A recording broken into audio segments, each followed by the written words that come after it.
Whenever we talk about Grand Seiko, we always talk about, or at the very least reference, their exceptional dials. Sometimes I worry that it becomes repetitive.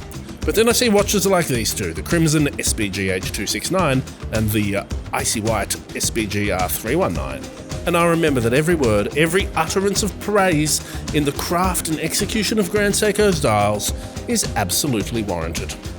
Let's first talk about the SBGH269. When I first saw this watch, I was quietly blown away. To me, the rich colour, along with the vertical stripe, reminded me of the opulence of the 70s, especially with a gilt print and gold secondhand. Grand Seiko's inspiration is a little more on-brand than that.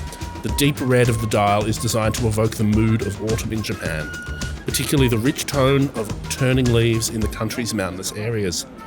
And as for that distinctive striped finish, that's a reference to traditional Japanese flooring. On top of this, there's those gold details that add to the overall richness of the picture. But the dial isn't the only show in town on this limited edition. The steel case is exceptionally finished as usual, well sized at 39.5mm. And the movement, Grand Seiko's excellent high-beat 9S85, is good for 55 hours of power reserve.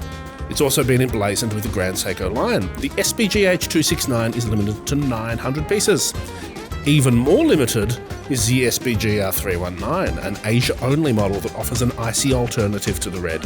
From a distance, the dial of this 42mm steel watch appears to be simple white, but look closer, and you note the frosted pattern cut across with exceptionally subtle matte lines, like lines in the snow. An interesting counterpoint to the SBGH269. Both dials are very fine indeed, but this is more of an exercise in understated subtlety.